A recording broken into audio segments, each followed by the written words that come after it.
اعوذ باللہ من الشیطان الرجیم بسم اللہ الرحمن الرحیم الحمدللہ رب العالمین الصلاۃ والسلام علی اہل بیتہ الطیبین الطاہرین۔ ناظرین کرام، السلام علیکم ورحمۃ اللہ وبرکاتہ۔ ہم آپ کے درمیان ایک مرتبہ پھر سے حاضر ہوئے ہیں ایک نئے موضوع کے ساتھ، اور آج کا ہمارا موضوع ہے معرفت خدا۔ معرفت خدا کے سلسلے میں ہمارے نزدیک کچھ سوالات ہیں۔ آیا معرفت خدا انسان کے لیے ممکن ہے؟ اور معرفت کے کچھ مراتب ہیں، معرفت سب کے لیے برابر ہیں یا اس کے کچھ مراتب ہیں؟ ان سارے سوالوں کے جوابات دینے کے لیے ہمارے درمیان موجود ہے عالی جناب مولانا سید محمد غازی قبلہ۔ اور آئیے ناظرین، ہم ان سارے سوالوں کے جواب قبلہ سے طلب کرتے ہیں۔ قبلہ، السلام علیکم ورحمۃ اللہ وبرکاتہ۔ السلام ورحمۃ اللہ وبرکاتہ۔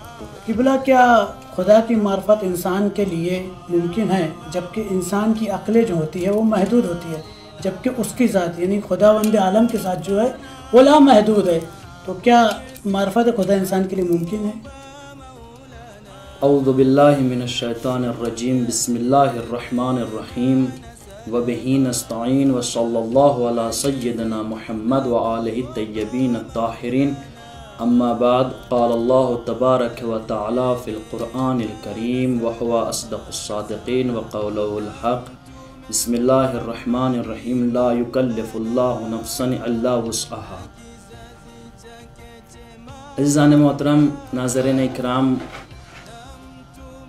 خداوند متعال نے انسان کو اپنی عبادت اور اپنی معرفت کے لیے پیدا کیا۔ معرفت خدا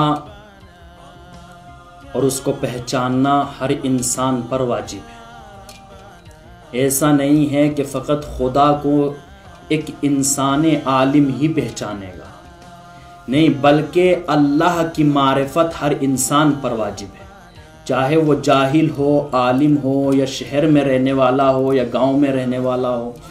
ہر انسان پر خدا کی معرفت واجب ہے اور اس کو پہچاننا چاہیے۔ اگر اللہ نے انسان کو عبادت کے لیے پیدا کیا ہے تو سب عبادت سے پہلے انسان کو معرفت ہونی چاہیے۔ کیوں؟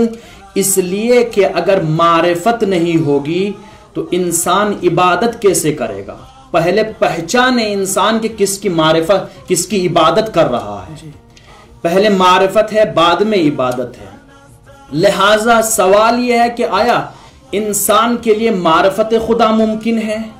کیا اس لیے کہ انسان کی عقلیں محدود ہوتی ہیں، اور انسان ایک ذات ہے جو محدودیت رکھتا ہے، لیکن وہ خدا کی جس کی ذات لامحدود ہے، کیا ایک یعنی محدود عقلیں اس لامحدود کی معرفت حاصل کرتی ہے؟ تو ہم جواب یہ دیتے ہیں کہ اللہ کی معرفت ممکن ہے۔ کیوں ممکن ہے؟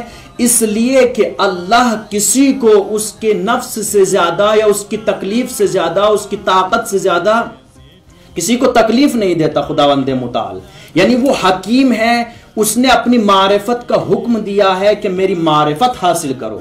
لہذا جب اس نے حکم دیا ہے، اس نے معرفت کے لیے کہا، تو اس کا عمل کوئی حکمت سے خالی نہیں ہوتا۔ اس کا مطلب یہ ہے کہ اگر اس نے معرفت کا حکم دیا ہے تو اس کا مطلب اللہ کی معرفت انسان کے لیے ممکن ہے کہ انسان اس کی معرفت حاصل کرے، اور ہر انسان پر واجب ہے کہ وہ اس کی معرفت حاصل کرے۔ اس لیے خدا نے حکم دیا ہے۔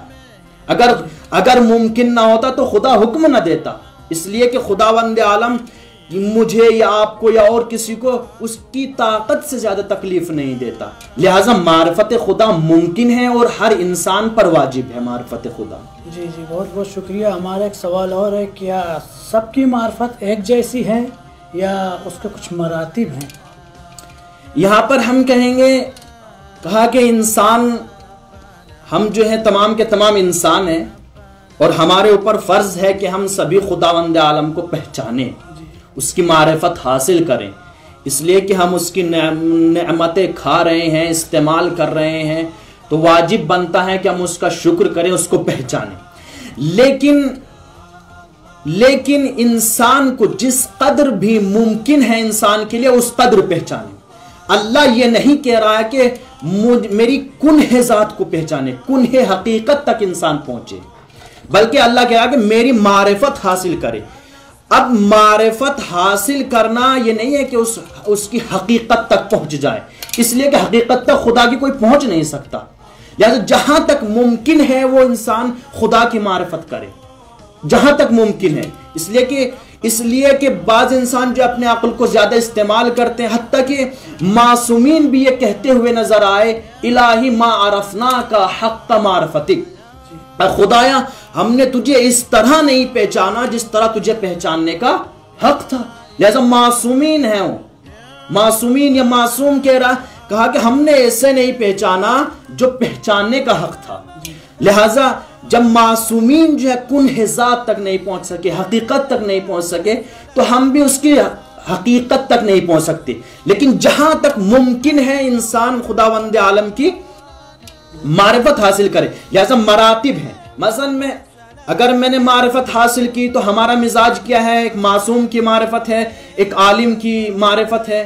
ہم خدا کی معرفت حاصل کریں تو مثلا جیسے کہ ہمیں واقعہ ملتا ہے معصوم کی معرفت کے اوپر، جب امام سجاد علیہ السلام نماز کے لیے جاتے تھے تو جب وضو کرنے کے لیے کھڑے ہو جاتے تھے تو چہرے کا رنگ متغیر ہو جاتا تھا، چہرے کا رنگ۔ اور جب کسی نے سوال کیا، کہا کہ آپ کے چہرے کا رنگ کیوں متغیر ہوا؟ تو امام سجاد علیہ السلام نے کیا کہا؟ امام سجاد علیہ السلام نے کہا تمہیں نہیں معلوم کہ میں کائنات کے سب سے بڑے بادشاہ کے حضور میں جا رہا ہوں۔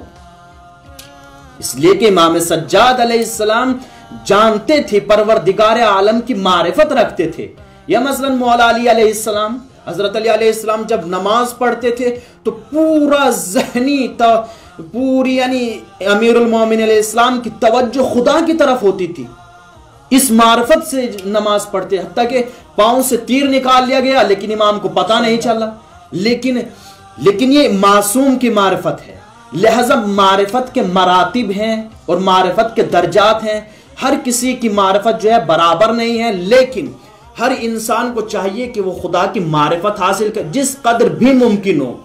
مثلا یہاں پر معصوم ہے، اگر کوئی خدا کو پہچاننا چاہے تو اسی کی ذات سے بھی پہچان سکتا ہے۔ جیسے معصوم مولا علی علیہ السلام نے فرمایا خدایا ہم نے تجھے تیری ذات کے ذریعے سے پہچانا۔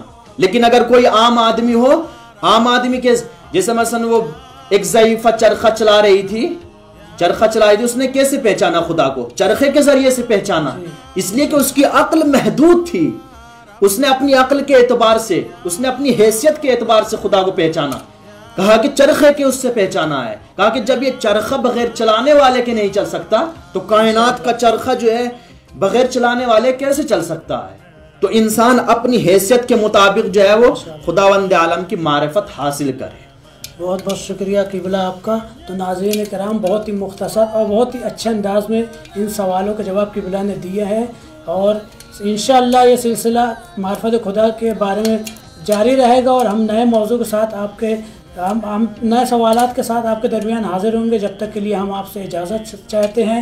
والسلام علیکم ورحمۃ اللہ وبرکاتہ۔